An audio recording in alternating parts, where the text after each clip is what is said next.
بسم اللہ الرحمن الرحیم۔ ناظرین گرامی، آج کی ویڈیو میں ہم بستری سے متعلق کچھ باتیں آپ کے سامنے پیش کریں گے۔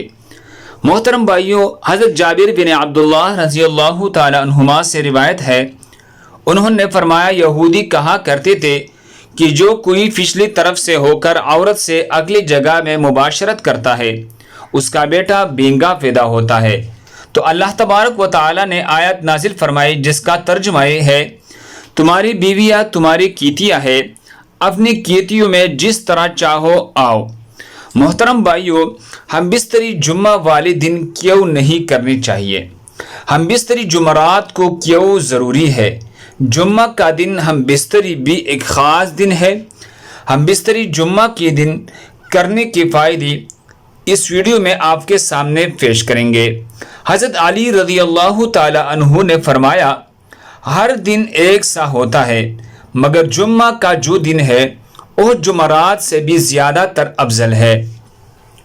حضرت عائشہ صدیقہ رضی اللہ تعالی عنہا نے عرض کیا، یا رسول اللہ صلی اللہ علیہ وسلم، عورتوں کو تو بہت سا ثواب مل گیا ہے، مردوں کے بارے میں بھی ارشاد فرمائی۔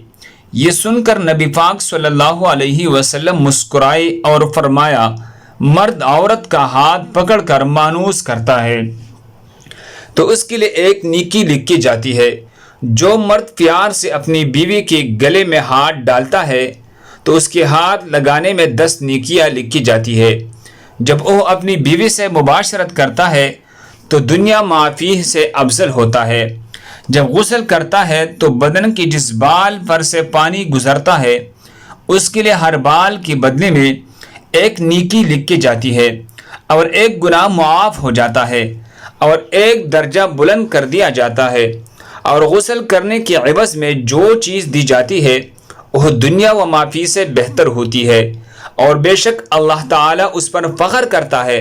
اور فرشتوں سے کہتا ہے کہ میرے بندے کے طرف دیکھو کہ ایسے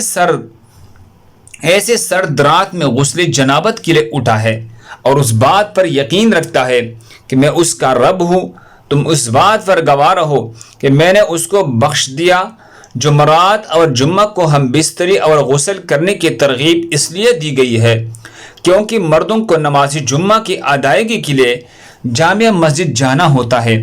تاکہ آتے جاتے کہیں نظر پڑنے سے طبیعت میں کسی قسم کے شہوت پیدا نہ ہو، اور خواہش نفس سے اطمینان ہونے کے سبب نماز اور خطبہ میں دل جمی حاصل ہو جائے۔ حدیث نبوی صلی اللہ علیہ وسلم ہے کہ مرد کا اپنی بیوی کے ساتھ اکٹھے ایک بستر میں سونا افضل ہے، یہ کہ کسی ایک کو عذر ہو، اس لیے کہ مقصد ہم بستری کرنا نہیں بلکہ مقصد بیوی کے دل کو خوش کرنا ہے۔ بیوی کے دل کو خوش کرنے کے لیے ایام کے دنوں میں بھی اس کے قریب ہو جانا گویا انبیاء علیہ السلام کی سنت ہے۔ بیوی سے ہم بستری یعنی جماع کے لیے دن کی بنسبت رات کا وقت زیادہ اچھا ہے، اور اسلامی مہینوں کے پہلے 15ویں اور آخری رات کے علاوہ بقیہ راتوں میں ہم بستری کرنا چاہیے، کیونکہ روایات سے معلوم ہوتا ہے ان 3 راتوں میں شیاطین زمین پر زیادہ پھیلتے ہیں، اور حتیٰ کے اعتبار سے جمعہ کے شب میں بعض فقہا نے جماع یعنی ہم بستری کو مستحب لکھا ہے، اور شب میں بھی شروع حصے کی بنسبت شب کا آخری حصہ زیادہ مناسب ہے کہ رات کے حصوں میں سو لیا جائے تاکہ دن بھر کے تکن سے راحت ملے اور مکمل سکون حاصل ہو۔ اور ایک فائدہ یہ بھی ہے کہ رات کا تھوڑا سا حصہ ہی جنابت یعنی ناپاکی میں گزرے گا،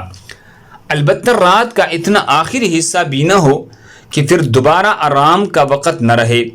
کچھ دیر اس کے بعد بھی آرام کر لینا چاہیے۔ جب خاوند کو اپنی بیوی کے پاس آنے کی حاجت ہو تو اس کا طریقہ یہ ہے کہ بیوی کے ساتھ کمرے میں اس وقت اور کوئی نہ ہو، حتیٰ کہ شیرخوار بچہ بھی نہ ہو۔ وہاں اگر بچہ سویا ہوا ہو تو کوئی مضائقہ نہیں۔ شریعت نے میاں بیوی کو اختیار دیا ہے کہ وہ دن میں یا رات میں کسی بھی حصے میں مباشرت یا ہم بستری کو سر انجام دے سکے ہے۔ شرعی تقاضا یہ بھی ہے جس قسم کی محبت کی توقع مرد اپنے سے کرتا ہے اسی طرح کی توقع بیوی بھی اپنے شوہر سے کرتے ہیں۔ اخلاقی طور پر یہ مناسب نہیں کہ شوہر اچانک آئے اور اپنا مطلب نکال کر یعنی ہم بستر ہو کر جمع کر کے چلا جائے کہ بیوی بدستور تشنا رہے گی، جس سے اس کو تشویش اور حیرانی لائق ہوگی، لیکن اگر اس ازدواجی ملاپ کو بخوبی سر انجام دیا جائے تو بیوی کے لیے بھی یہ مرحلہ آسان ہوگا۔ خاوند کو چاہیے جب وہ اپنی ضرورت پوری کر لے تو بیوی کے پاس سے فوراً نہ ہٹے، کیونکہ ان سے بیوی کو تشویش لائق ہوتی ہے، بلکہ مرد اس کے بعد بیوی کے ساتھ تادیر موجود رہے تاحال کہ یقین ہو جائے کہ بیوی کی حاجت بھی پوری ہو چکی ہے اور مرد کا بھی ساتھ موجود ہے۔ حضرت ابو ہریرہ رضی اللہ تعالی عنہما سے روایت ہے کہ رسول اللہ صلی اللہ علیہ وسلم نے فرمایا، جس نے حیض والی عورت سے مباشرت کی یا عورت کی دبر میں مباشرت کی یا کسی کاہن کے پاس گیا اور اس سے غیبی معاملات کے بارے میں کچھ پوچھا اور اس کی کہی ہوئی بات کو سچ مان لیا تو اس نے محمد صلی اللہ علیہ وسلم پر نازل کی جانے والی چیز کے ساتھ کفر کیا۔